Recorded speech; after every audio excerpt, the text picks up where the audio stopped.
रंजो अलम की हद से गुजरते हैं मास्टर, फिर भी वतन का काम ही करते हैं मास्टर, फिर भी वतन का काम ही करते हैं मास्टर। इस वक्त वर्तमान समय में शिक्षकों के ऊपर की गई टिप्पणी चर्चा का विषय बनी हुई है। लेकिन सवाल ये है कि अगर किसी शिक्षक ने उसी की भाषा में उनको जवाब दे दिया तो उस शिक्षक का भी घेराव होने लगा। क्या शिक्षक होना इस बात की गारंटी है कि वो सिर्फ और सिर्फ अपने ऊपर आरोप झेलता रहेगा, प्रतिक्रिया भी करेगा तो वो एक साफ सुथरे लहजे में, क्या वो उसी भाषा में जवाब नहीं दे सकता? इन्हीं बातों को लेकर आज का वीडियो आपके सामने में लेकर आया हूं और खासतौर से हमारे वरिष्ठ साहित्यकार और वरिष्ठ पत्रकार एम रशीद साहब की एक कविता भी है जो आपको मैं सुनाऊंगा, जिन्होंने शिक्षकों के बारे में लिखा है कि शिक्षक किस तरह से काम करते हैं। हम वो कविता भी आपको सुनाएंगे। बड़ी हुई है कपड़े फटे हुए, जूते प्लास्टिक के हैं कीचड़ लिए हुए, अरमाने जिंदगी को पशेमा किए हुए, तालीम बांटते हैं यहाँ पे खड़े हुए, रंजो अलम की हद से गुजरते हैं मास्टर, फिर भी वतन का काम ही करते हैं मास्टर।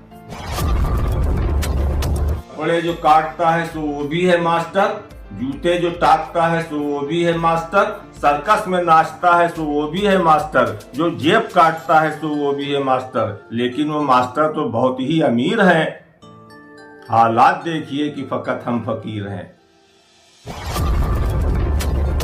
सिगरेट पिए शराब ले वो मास्टर नहीं, रंगीनियों का साथ दे वो मास्टर नहीं, फैशन को अख्तियार ले वो मास्टर नहीं, गाली सुने जवाब दे वो मास्टर नहीं, गाली सुने और बैठा रहे मास्टर है वो, जूते पड़े और सहता रहे मास्टर है वो। क्या शिक्षक होना चुप रहना भी है? कभी कभी एक शब्द सिर्फ शब्द नहीं होता, वो किसी की मेहनत पर सवाल होता है, किसी के संघर्ष पर तंज होता है और किसी के आत्मसम्मान पर चोट भी। इन दिनों शिक्षकों को लेकर हुई एक टिप्पणी पर देश भर में बहस जारी है।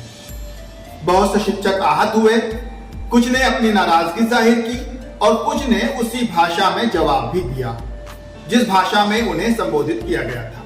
लेकिन उनके इस भाषा में जवाब देने के बाद इस वजह से उनको घेरा गया कि वो शिक्षक हैं तो क्यों उन्होंने उसी भाषा में जवाब दिया।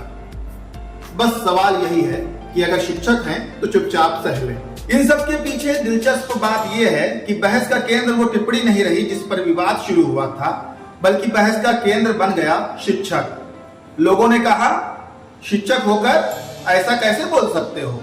शिक्षक की भाषा ऐसी नहीं होनी चाहिए, शिक्षकों को मर्यादा में रहना चाहिए। और यही एक बड़ा सवाल खड़ा होता है, क्या मर्यादा की जिम्मेदारी सिर्फ शिक्षकों की है? क्या सम्मान का दारो मदार सिर्फ शिक्षक ही उठाएंगे? क्या शिक्षकों को सिर्फ इसलिए अपमान सहते रहना चाहिए क्योंकि वो शिक्षक हैं?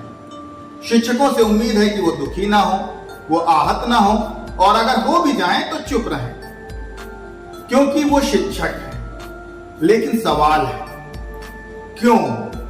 क्या शिक्षक का आत्मसम्मान नहीं होता, या कि शिक्षकों को अपमान बुरा नहीं लगता? क्या शिक्षक सिर्फ इसलिए प्रतिक्रिया ना दें क्योंकि समाज में उनके लिए एक तयशुदा छवि बनाई हुई है?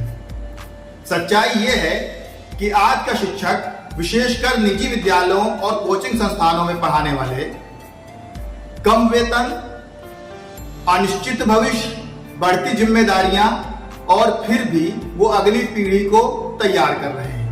अगर कोचिंग इंस्टीट्यूट से लेकर जो गांव देहात और शहरों में शिक्षा संस्थाएं चल रही हैं प्राइवेट व्यक्तिगत तौर पर, उसमें लगभग 90% से अधिक शिक्षक बहुत कम वेतन पर काम करते हैं। उनकी आर्थिक स्थिति ऐसी होती है कि उनसे ज्यादा एक दिहाड़ी मजदूर वाला या एक ऑटो चलाने वाला भी कमा लेता है। यही शिक्षक दूसरों के बच्चों को सपना देखना सिखा रहे हैं, जबकि कई बार उनके अपने सपने अधूरे रह जाते हैं। तो उनसे कहा जाता है, आप शिक्षक हैं, आपको बुरा नहीं मानना चाहिए। क्यों शिक्षक होना अपमान सहने का लाइसेंस है? शिक्षा का अर्थ यह भी नहीं है कि कोई व्यक्ति अपने आत्मसम्मान को गिरवी रख दे। भाषा की मर्यादा जरूरी है, हाँ, भाषा की मर्यादा जरूरी है, शिक्षक के लिए भी और पत्रकार के लिए भी, नेता के लिए भी, अभिनेता के लिए भी, और समाज के हर जिम्मेदार व्यक्ति के लिए। लेकिन मर्यादा एक तरफा रास्ता नहीं होती, सम्मान एक तरफा समझौता नहीं होता। अगर समाज चाहता है कि शिक्षक आदर्श बने रहें, तो समाज को भी शिक्षकों के सम्मान की रक्षा करनी होगी, क्योंकि शिक्षक सिर्फ पाठ नहीं पढ़ाता, वो समाज के चरित्र को गढ़ता है। और जिस दिन समाज अपने शिक्षकों के आत्मसम्मान के महत्व को खो देगा, उस दिन सबसे बड़ा नुकसान किसी शिक्षक का नहीं होगा, बल्कि पूरे समाज का होगा।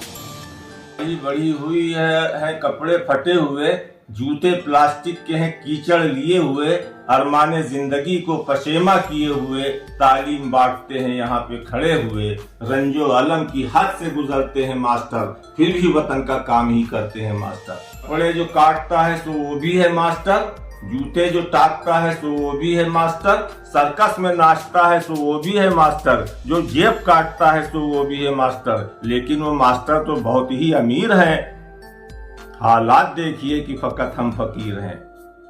सिगरेट पिए शराब ले वो मास्टर नहीं, रंगीनियों का साथ दे वो मास्टर नहीं, फैशन को अख्तियार ले वो मास्टर नहीं, गाली सुने जवाब दे वो मास्टर नहीं, गाली सुने और बैठा रहे मास्टर है वो, जूते पड़े और सहता रहे मास्टर है वो।